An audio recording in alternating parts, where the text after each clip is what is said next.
આ ન્યૂઝના પ્રાયોજક Kesh King, the king of hair oils.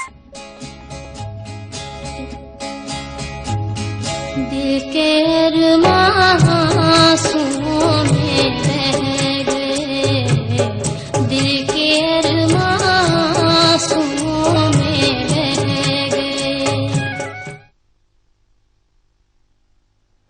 નમસ્કાર, અમારી વિશેષ રજૂઆત સાથે હું છું પૂનમ। સમગ્ર દેશમાં નરેન્દ્ર મોદીની સિંહ ગર્જના। જી હા, એક સમયે એનડીએ સાથે ગઠબંધન કરતા રાજકીય પાર્ટીઓ ખચકાતી હતી, પરંતુ આજે બદલાયો છે સમય અને રચાયા છે નવા રાજકીય સમીકરણો। એક પછી એક પાર્ટીઓ હવે પકડી રહી છે બીજેપીની વાટ। એક તરફ દેશમાં નરેન્દ્ર મોદીનો જાદુ છવાયો, તો બીજી તરફ યુપીએની હાલત દિન પ્રતિદિન વણસી રહી છે। યુપીએની જોડીમાંથી એક પછી એક પક્ષ ગાયબ થઈ રહ્યો છે, જેનો સીધો ફાયદો થઈ રહ્યો છે નરેન્દ્ર મોદીને। ત્યારે મોદીની આ દિલ્હી ભણી દોડમાં ઉમેરાયેલા નવા પક્ષો કેવો રંગ રાખશે તેના પર સૌ કોઈની મીટ મંડાયેલી છે। ત્યારે આ જ મુદ્દા પર આજની અમારી વિશેષ રજૂઆત મોદીએ આલમ।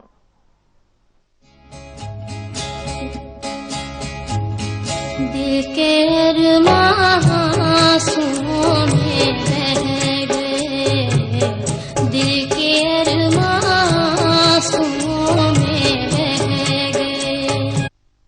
તો આજ વિષય પર વધુ ચર્ચા કરવા આપણી સાથે જોડાયા છે કોંગ્રેસના નેતા જયરાજસિંહ પરમાર અને ભાજપના નેતા જોડાયા છે જયનારાયણ વ્યાસજી। આ બંનેનું સ્વાગત છે સંદેશ સ્ટુડિયોમાં। જયરાજસિંહ, સૌપ્રથમ હું આપને પૂછવા માંગીશ, એક સમયના સાથી પક્ષો એક પછી એક હવે હાથનો સાથ છોડી રહ્યા છે, શું કારણ કહી શકાય? કયા સાથી પક્ષો? એલજેપીમાં આ કે અમારા સાથી પક્ષ હતા? પેલા તો વાત જ અહીંયાથી જે પેકેજ વાગ્યું આખું પેકેજ જ ખોટું વાગ્યું છે, આપની ટીકા ના કરી શકાય। બાકી જે પેકેજ ધરાર ખોટું સમજી શકાય છે, તમારી વેદના ચોક્કસ રીતે એ તમે એવું કહેશો તો એ બરાબર નથી। એટલા માટે હું જયનારાયણજી આપનું શું કહેવું છે? મને પૂછો, મારે જવાબ આપવો પડશે, મને પૂછવું પડશે, મારે જસ્ટિફિકેશન આપવાનું છે, પણ જયનારાયણભાઈ બોલશે એટલે તમે સાંભળજો। મારી વાત પેલા પૂરી કરવા આજે પણ એનડીએ જયનારાયણભાઈ નહીં પૂનમબેન, આજે પણ 18 પક્ષો યુપીએમાં છે જ। જયારે એનડીએની સરકાર હતી ત્યારે 24 પક્ષો હતી, એમાંથી 2 વધ્યા હતા, અકાલી દળ અને શિવસેના। અને બીજી વાત કહું, એલજેપી એ ભૂતકાળમાં પણ સાથીદાર એનડીએ ની જ હતી, એ ભૂલ ન કરતા। રાજકીય ગુજરાતની અને દેશની જનતાને ખબર છે। એના પછી જયારે ચૂંટણી લડ્યા ત્યારે એમની 0 સીટ આવી છે। પાસવાનજી પોતે પણ હારી ગયા છે, ફૂટેલી કારતૂસ છે। કોઈ પણ રીતે એમની સાથે સંગઠન કરવા તૈયાર નહોતું। એમને 3 મહિના રાહ જોઈ કે મને લાલુ પ્રસાદ તરફથી આમંત્રણ આવે છે કે કેમ, કોંગ્રેસ મને આમંત્રણ આપે છે કે કેમ। એક પછી એક જો પક્ષની વાત કરવામાં આવે તો એક સમયે કોંગ્રેસને સાથ આપેલો હતો, હવે એ જ પક્ષો સાથે મળીને એક અલગ પક્ષ રચવાનું વિચાર અલગ પક્ષ રચે છે, એનડીએમાં નહીં, એનડીએમાં નહીં કહી શકાય। જયનારાયણજી આપનું શું કેવું છે આ બાબતે?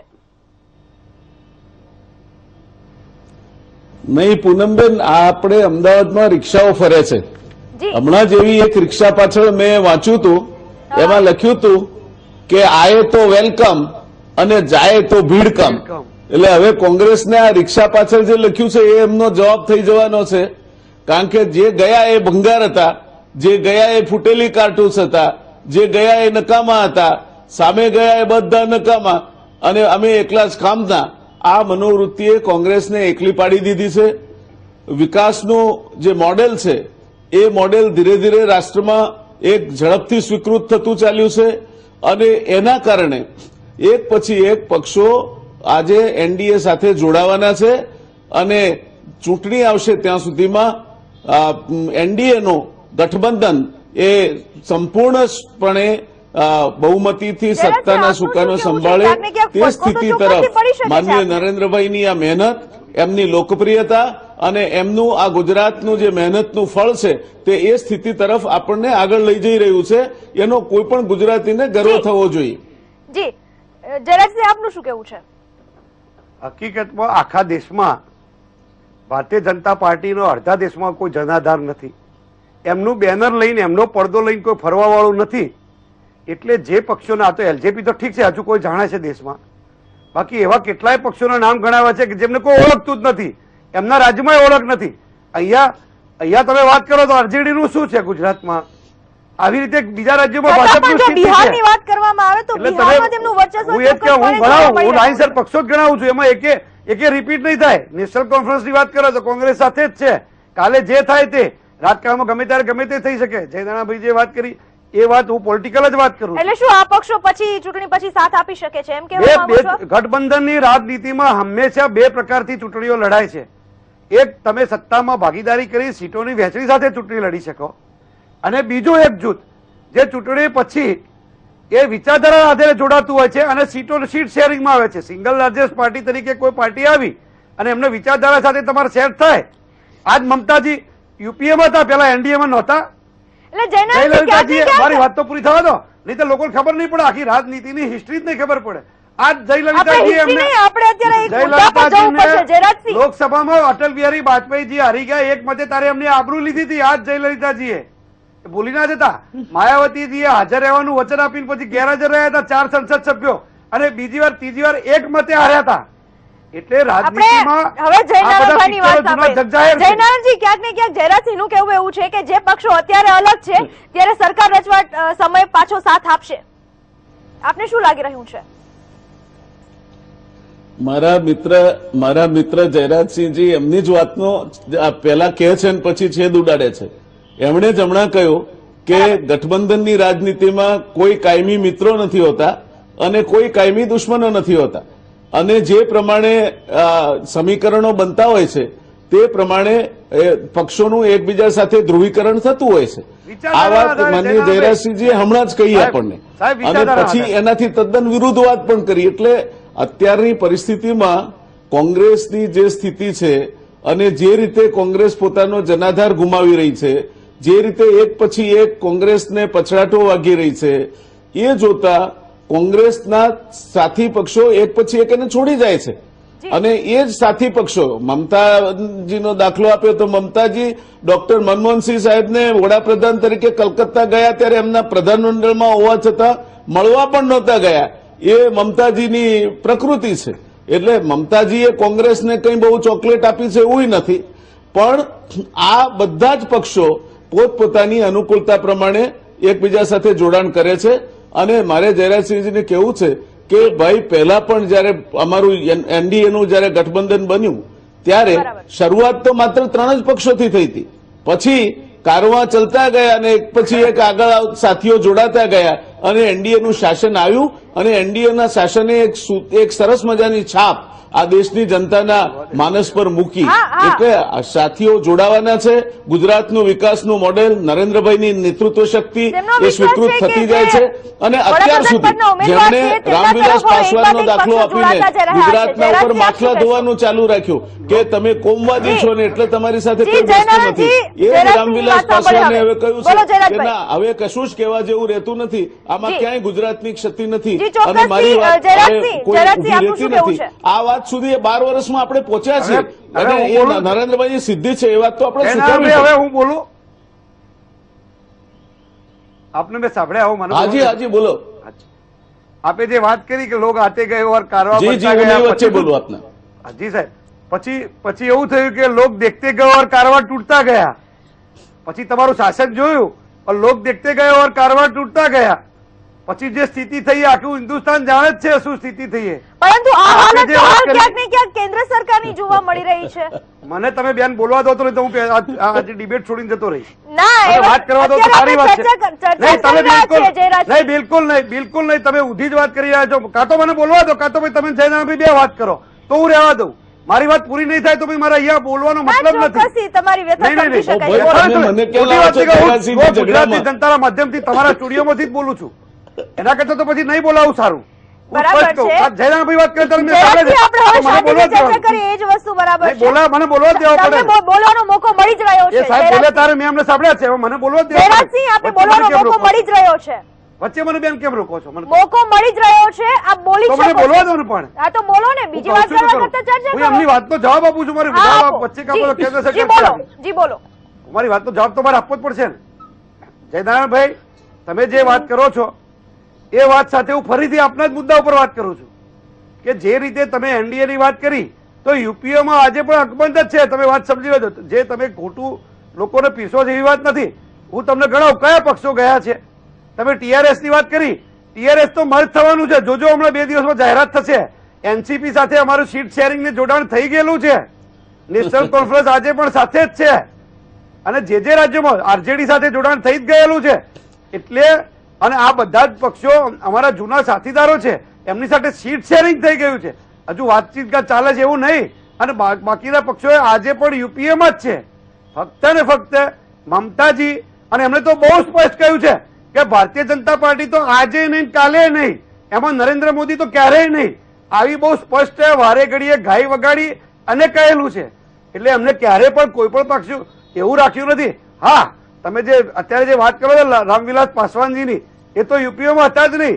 2002ના તોફાનોમાં વાજપેયીજીએ જયારે કહ્યું હતું કે આખી દુનિયામાં હું કયા મોઢે દુનિયાને મારું મોઢું બતાડીશ, રાજ્યમાં મુખ્યમંત્રીએ રાજધર્મ નિભાવવો જોઈએ, આવું કહ્યું ત્યારે રામવિલાસ પાસવાનજી એકમાત્ર મંત્રી હતા જેમને તમારા પ્રધાનમંડળમાંથી રાજીનામું આપ્યું હતું. બડે બે આબરૂ કે આમ મહેફિલ સે ચલે એવી વાત કરીને નીકળ્યા હતા. હું તમે કેસેટ વગાડો તો કાલે બતાવી છે, આપના સ્ક્રીન પર હું બતાવી શકીશ. એટલે ક્યારે યુપીએમાં પાસવાનજી હતા એવું માનવાનું કોઈ કારણ નથી. અને બીજું, એ તો આજે પણ તૈયાર હતા. જો અમારે કરવું હોત તો અમારે સમાધાન નહોતું કરવું. અમારા વફાદાર સાથી લાલુ પ્રસાદ યાદવજી છે જ. અને બીજું કહું, સૌથી તમારો મોટામાં મોટા ગઠબંધનનો સૌથી મોટામાં મોટો સાથીદાર એનડીએના હતા નીતિશ કુમાર. એ તમારી સામે બિલકુલ કચકચાઈને સામે છે. એટલે ત્યાં તમે ક્યાંય ગેઇનિંગમાં નથી. જયરાજસિંહ, છતાં પણ જે અત્યાર સુધીનું જે રિઝલ્ટ આવ્યા છે, વિધાનસભા ચૂંટણીનું જે પરિણામ આવ્યું છે, તેના પરથી પણ આપણે જોઈ શકીએ છીએ ને ક્યાંક ને ક્યાંક જે આરોપો લાગ્યા છે તે પણ ઘણા બધા પ્રશ્નો ઉભા કરે છે. જયનારાયણજી, આપ શું કહેશો? બેન, મારે બે જ વાત કહેવી છે. એક તો અંગ્રેજીમાં એક કહેવત છે કે ચેરિટી બિગિન્સ એટ હોમ. હંમેશા કોઈ પણ વાતની શરૂઆત પહેલા આપણે કરવી હોય તો ઘર આંગણેથી કરવી જોઈએ. માનનીય જયરાજસિંહજીએ બહુ સાચી વાત કહી કે કારવા बढ़ता ગયા, લોક બીકતે ગયે और કારવા તૂટતા ગયા. એ હમણાં છેલ્લા 1 મહિનામાં ગુજરાતમાં કોંગ્રેસમાં આ જ ચાલ્યું છે. કારવા લોક ખિસતે ગયે और કારવા તૂટતા ગયા. એમના એમએલએ ધીરે ધીરે કોંગ્રેસ છોડી અને એમણે ભાજપનો રસ્તો પકડ્યો છે. એટલે આ ગુજરાતમાં આ સ્થિતિ છે અને ગુજરાતનું રાજનીતિ એ દેશની આવતીકાલની રાજનીતિની દિશા સૂચક રાજનીતિ છે. એટલે ગુજરાતમાં કોંગ્રેસના ધારાસભ્યોને હવે સમજણ પડવા માંડી છે કે આ ડૂબતું જહાજ છે એમાં ન રહેવાય. અને એટલે ધીરે ધીરે અત્યારે 4 છોડ્યું છે જયરાજસિંહજી, 40 છોડશે કદાચ એવું લાગે છે. અને પછી હું બાવને મંગળદાસ કોંગ્રેસમાં કેટલા રહેશે એ તો ભગવાન જાણે. એટલે આ કારવા તૂટતા ગયા અને જોડતા ગયા તો અહીં આપણે ગુજરાતમાં શરૂ થયું છે. આપ સારા જ્યોતિષ હોય છે એવી મને ખ્યાલ નથી. એ દેશની પરિસ્થિતિ છે. દેશની પરિસ્થિતિ ગુજરાત આજે જે કરી રહ્યું છે આવતીકાલે દેશ કરવાનો છે અને એ દિશામાં જઈ રહી છે પરિસ્થિતિ. એમાં આપણે આકડા ઉતાવળા શું કરવા થઈ? તમે 10 વર્ષ રાજ કર્યું, યુપીએ સરકારે 10 વર્ષ રાજ કર્યું છે. તમે તમારા સમયે જે કંઈ કર્યું તે પણ તમે 10 વર્ષ રાજ કર્યા પછી તો કોકનો વારો આવે કે ના આવે? રાષ્ટ્રીય પક્ષો પરંતુ જે રાષ્ટ્રીય નેતાઓ સહિતના જે અન્ય નેતાઓ છે, તમામ નેતાઓના ચહેરા પર તેમની વાણીમાં પણ સ્પષ્ટપણે દેખાઈ રહી છે ચિંતા. આ વસ્તુ આપણે અહીંયા પણ જોઈ છે અને આ વિશે આપણે હજુ પણ વધુ વાત કરીએ તે પહેલા લઈશું બ્રેક. दिल के अरमां में रह गए, दिल के अरमां में रह गए. યુપીમાં જે રીતે ભંગાર જોવા મળી રહ્યું છે, કોંગ્રેસ માટે એક ચિંતાનો વિષય જરૂર બનતો જાય છે. આગામી લોકસભા ચૂંટણીમાં કઈ રીતે લડી શકાશે તે પણ એક પ્રશ્ન ઉભો થઈ રહ્યો છે. આપણી સાથે ચર્ચા કરવા ઉપસ્થિત છે જયરાજસિંહ પરમાર અને જયનારાયણ વ્યાસજી. જયનારાયણજી, તેલંગાણા રાષ્ટ્ર સમિતિની વાત કરવામાં આવે, યુપીએ દ્વારા ઘણા પ્રયત્નો કરવામાં આવ્યા, પરંતુ છતાં પણ લાગી રહ્યું છે કે ક્યાંક ને ક્યાંક તેમના પ્રયત્નો સફળ નથી થયા. હજુ ગઈકાલ સુધીના સમાચાર એવા છે કે ટીઆરએસ સાથેની એમની જે સમજૂતી હતી એ સમજૂતીમાંથી અત્યારે ચંદ્રશેખર તદ્દન ફરી ગયા છે.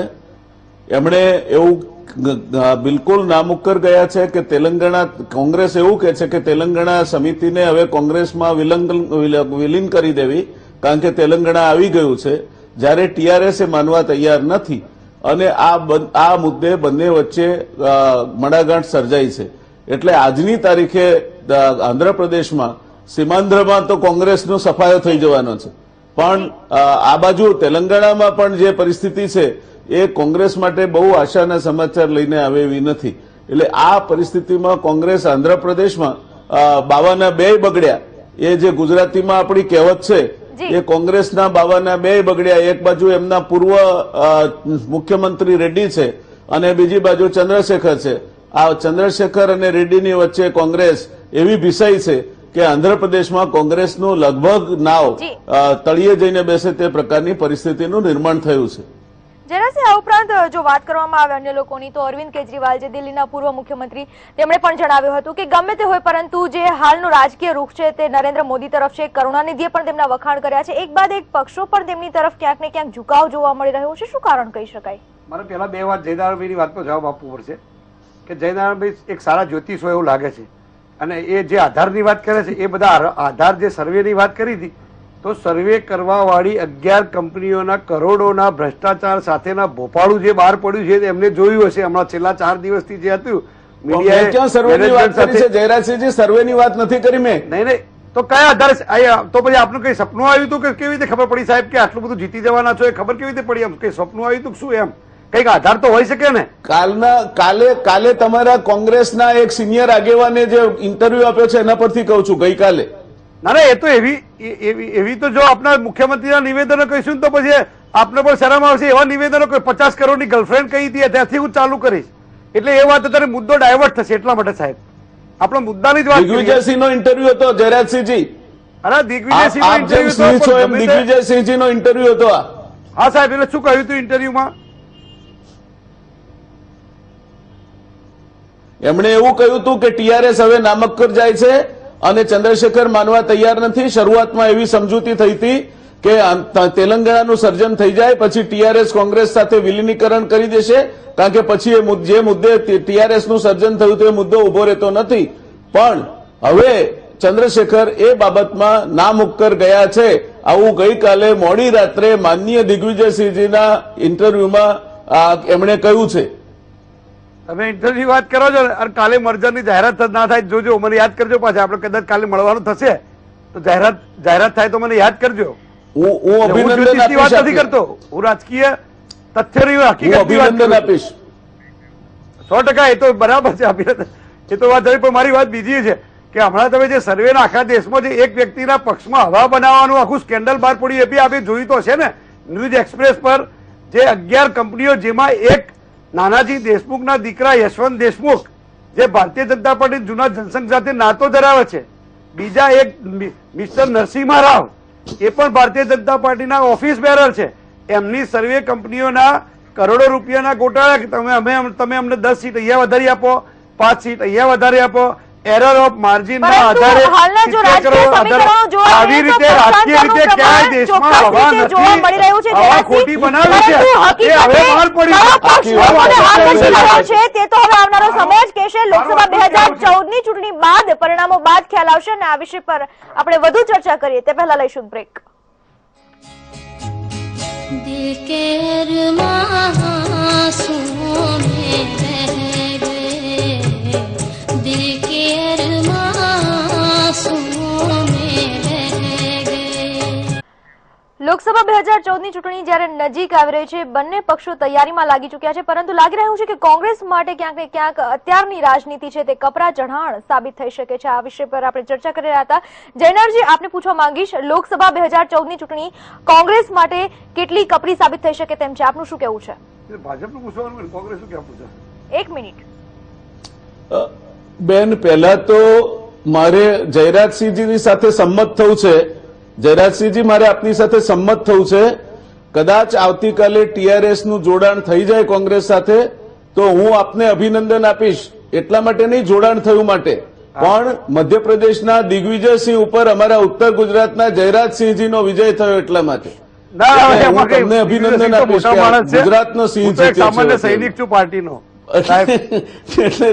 મર્જર થતું હોય તો વાંધો નહીં, કોંગ્રેસને એમાં થોડો ઘણો ફાયદો થાય મને કશું પણ અત્યારે જે પરિસ્થિતિ છે દેશમાં એ લગભગ દરેક રાજ્યમાંથી કોંગ્રેસના મૂળ ઉખડી ચૂક્યા છે અને આ વખતે કોંગ્રેસ 3 આંકડે પણ પહોંચે નહીં તે પ્રકારની પરિસ્થિતિ દેશમાં છે. જી. એટલે કોંગ્રેસને ખૂબ કપરા ચઢાણ છે. જી, આપણે વાત જયનારાયણ કરીએ, હવે આપણે શબ્દ એમને વાપર્યો, પૂછવા સાચો માંગીશું. શબ્દ જરાકથી પ્રયોગ આપની જે દિલની છે. અને તમન્ના હતી, કપરા આ જવાબ ચઢાણ આપવાની ચડવાનું આપી દો. દિવસે દિવસે કોંગ્રેસ માટે જયરાજસિંહ. વધુ ને વધુ ગોયલું બનતું જવાનું છે. હા, કારણ કે જયરાજસિંહજી બોલો. એમના જયરાજસિંહ, આપણી પાસે સમય ઓછો છે. તરફી જયરાજસિંહનો જવાબ લોકમત સાંભળીએ. વિરોધમાં- જયરાજસિંહ બોલો. માનો કે જયનારાયણભાઈ એક વાત કહું કે માનો કે ટીઆરએસ સાથે જોડાણ થાય તો આપ શું કહેશો? આગામી લોકસભા તમે જે ઉત્તર 2014 ગુજરાતની ચૂંટણી કોંગ્રેસ 2014 માટે ની વાત કેટલી કરો છો. કપરી? કોંગ્રેસ જયરાજસિંહ, માટે બિલકુલ કપરી નથી. કોંગ્રેસે એના પત્તા ગોઠવી દીધા છે. ઝારખંડમાં ગોઠવાઈ ગયું, બિહારમાં એમનું નીતિશ સાથેનું ગઠબંધન તૂટી ગયું, એટલે બિહારમાં પણ ક્યાંય નથી, ઉત્તર પ્રદેશમાં એમનું ક્યાંય કોઈ જગ્યાએ જોડાણ નથી, કાશ્મીરમાં નેશનલ કોન્ફરન્સ અમારી સાથે છે, ઓરિસ્સામાં પટનાયક એમની સામે ના પાડી દીધેલી છે. એટલે મારી વાત પૂરી થવા દો, મને પૂછ્યું છે. એટલે કેરાલામાં એમને ક્યાંય લેવા દેવા નથી ભારતીય જનતા પાર્ટી સાથે, યુડીએફ છે અમારે જ લેવા દેવા છે. તમે આવા પ્રશ્ન જ પૂછો તો બરોબર પૂરો સાંભળી લો. મહારાષ્ટ્રમાં એમને શિવસેના બીજેપીનું ગઠબંધન છે રેગ્યુલર કોર્સમાં, એ બરાબર વાત છે. બાકી કઈ જગ્યાએ છે કાશ્મીરથી લઈ અને કેરાલા સુધી ભારતીય જનતા પાર્ટી કોંગ્રેસ અમારી સાથે ચર્ચામાં જોડાયા. પરંતુ જે રીતે હાલની રાજનીતિ જોવા મળી રહી છે, લોકસભા 2014 ની ચૂંટણીમાં બંને પક્ષો પોતાની રીતે તૈયારી જરૂરથી કરી રહ્યા છે, પરંતુ જનતા જે નિર્ણય કરશે તે જ સર્વમાન્ય રહેશે. તો અમારી વિશેષ રજૂઆત અંતર્ગત અત્યારે બસ આટલું જ. વધુ સમાચારો માટે આપ જોતા રહો સંદેશ ન્યૂઝ. નમસ્કાર. दिल के